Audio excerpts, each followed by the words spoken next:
Hello, ladies and gentlemen, and welcome to The Discriminating Gamer. You know, I gotta tell you, I've never understood why the Avengers don't use the Hulk for advertising. I mean, after all, he's just a giant banner. Ladies and gentlemen, today we're going to go ahead and take a look at Marvel Avengers Fantastic Four Empyre Miniatures game from WizKids.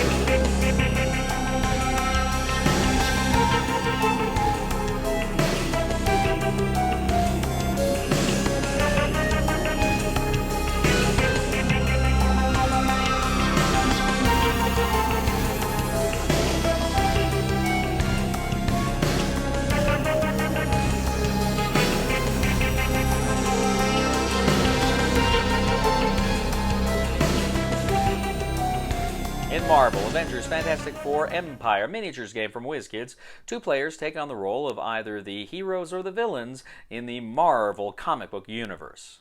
Now, the game comes with 10 painted HeroClix miniatures figures. That's right, this is a HeroClix game, meaning each of your figures' base has a little dial that you click, which will actually show you exactly what their stats are for this game.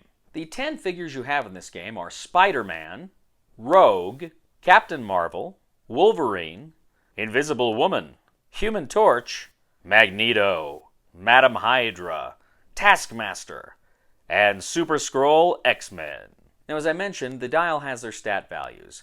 The stat values are speed, how far they can move, attack, how hard they can punch, the defense, how well they can defend themselves, and then damage, how much damage they do if they can get a hit on the enemy.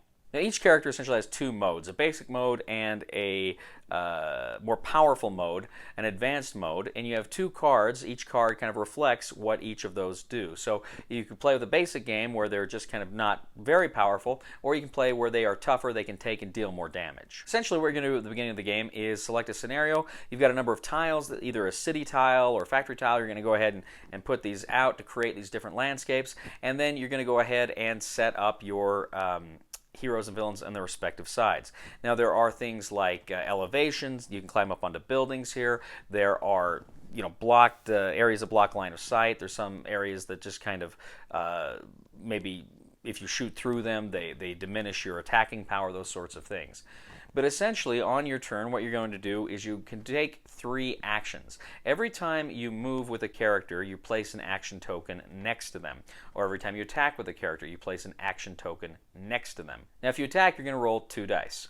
And these dice are 6-sided dice, and they have the Avengers symbol where the 6 is. But you go ahead and you roll those die, and you add them to your attack value. If ever you're attacking a target and your attack value is equal to or greater than their defense value, you go ahead and can inflict damage on them. But now you can do a few other things. You can do a ranged attack, in which case you do have a permanent stat, which is your range. And then you also have kind of a close attack, a melee attack if you're up close. For instance, Wolverine can only do the melee attack. He doesn't have range. If ever you're adjacent to an enemy character, you have to do a breakaway roll if you want to get away from them, just to make sure that you can kind of get out of that fight. But then you're free to move around them as much as you'd like. But you're going to go around and attack each other using various ranged weapons or melee weapons. Now, critically, each character on their card is going to have a number of very special advantages or disadvantages. You're going to have different kinds of attacks or different kinds of defense or different ways they deal damage. Essentially, what you're going to do is, before any attack or anything happens, you're going to look and consult kind of this player guide that says exactly what those powers do in those situations. So you're never entirely sure what you're going to do, because it's hard to memorize all that stuff for every game. I'm sure after a while you get it down. But then also you've got to know exactly what your enemy can do. So you may be thinking you can do something really cool, and then your enemy takes you down and it doesn't work as well for you. Because there's a lot of surprises in this game. So you're constantly referring to your powers to making sure you're getting the most out of what your hero or villain can do in the action round. Now, you may have some beginning of turn or end of turn phase things that you have to take care of, but critically, the last thing you do is you remove all the tokens from any player that didn't receive a token that turn, which means if you, and you can only activate a character twice. So if you moved and attacked, then at the end of the turn he still got his tokens, which means for the next turn he can't do anything. Now, if ever you have to roll a die for a success or defense, a roll of 1 is always a fail, and a roll of 6 is always a success, regardless of modifiers. Now, there are some other advanced rules. There are objects you can pick up and throw, some heavy objects or lighter objects. You can actually kind of give point values and do kind of drafting and build your own teams to make it work like that. So there's kind of some different options for a little bit of more replayability here. But critically, the game is a brawler. You're moving forward, you're attacking, you are trying to get the most advantage out of your character, to deal damage, and to make sure you can defend yourself as well. Now, depending on the rules of the scenario, depending on whether or not you succeed with them, will determine whether or not you win Marvel, Avengers, Fantastic Four, Empyre, Miniatures game. So my good friend Dr. West came over the other night. We played this game, and you know, I'm not a huge fan of brawlers generally. They're not my cup of tea. I've played some that I've liked, and they can be fun. You know, generally, I mean, I enjoy them while I play them, but they're just not something I gravitate to. These kind of just kind of brawling games where the object is really just to beat the other guy into the ground with your figures and hope they don't do the same to you. To me, I find them generally kind of simplistic. So I was kind of pleasantly surprised when I played this one because I really enjoyed it. I got a kick out of it. I liked, to me, I mean, you've got the basic brawler stuff, move and attack, right? Ranged attack, melee attack, that's all basic. So what makes this game really stand out and shine for me, aside from the cool minis, which are very cool, you know, I'm not a painter, so I really appreciate the paint on these. But what I really liked here was all the different things that you and your opponents can do. Again, that you're not expecting. There's a lot of surprises in this game. Now, there is a lot of, like I say, a lot of looking up in the rule books, in the guidebooks there, right? There's a lot of that. So unless you get stuff memorized, just be aware there's going to be a lot of stopping and looking in these books. But I like that. I generally, to me, it didn't slow down the game too much. At least it was, because it was fun finding out, okay, what's going to happen here, you know. I like that. I had fun with that. I liked how the players' powers are asymmetric. That, to me, is fun. And usually in a brawler they are, but here it just seemed like they were all full of surprises, and it tickled me. I like generally I like the click system, the HeroClix system.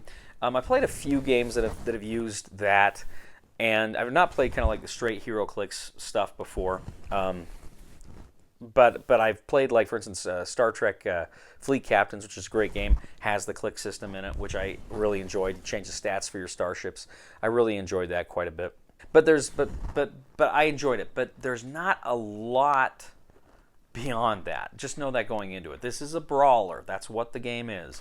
But it's fun, and I enjoyed it. Dr. West, he told me that he thought it was okay, but for him, he kind of found the looking in the guidebooks kind of tedious, which, you know, I get. I certainly understand. But to me, it was such a surprise from other brawlers that I played that I enjoyed it. So I don't know if this game's for everyone. Like I say, if you're like me and you're kind of not a big brawler guy, maybe it's not for you. But I think there's enough meat here that I did enjoy it. I like the theme is fun. I always liked the Marvel superheroes. When I was a kid, Spider-Man and the Hulk were my favorite. So I love that, and I enjoyed the HeroClix system, and I enjoyed the surprises that this game brought. I don't think this is an amazing game by any means, but I thought it was an enjoyable game. And I think if you do like brawlers, if you do like the theme, and if you do like games where you're kind of discovering what's going on as you're playing, even if you've played it before, because I can't imagine anybody memorizing all of the stuff of all of the characters, you'll be in for some fun games here, I think. So with all that said, my recommendation is going to be try it before you buy it. It's going to be a very positive try it before you buy it. As I say, I enjoyed this game. I liked it better than I thought I was going to. Thank you once again for joining us today on The Discriminating Gamer. As always, we ask you to please leave a comment for us on YouTube, on BoardGameGeek, on our Facebook page, or on thediscriminatinggamer.com. We'd ask you to please like us on Facebook, subscribe to us on YouTube, and follow us on Twitter. I'd also ask you, ladies and gentlemen, to please leave a thumb for us on BoardGameGeek for this video, and I'd also ask you to check out my other channel, that is Cody Carlson, PhD, where we talk about military history and fun things like that. And please subscribe to that channel as well. You know, I got to tell you, the new Spider-Man film is going to be coming out here before too long. And I just got to tell you, I really hope Peter Parker gives up the superhero business and he gets him a good, solid job in, I don't know, computers or something. He'd probably make a killing as a web designer. Please somebody help me on my feet again. And I don't know where I'm going and I don't know where I've been. Please somebody help me on the solid ground. It's a long time and I've been dying. Once a year I wind up in the band. In Marvel, Avengers, Fantastic Four, Empyre miniatures game from WizKids, 2 players take on the roles of either hero...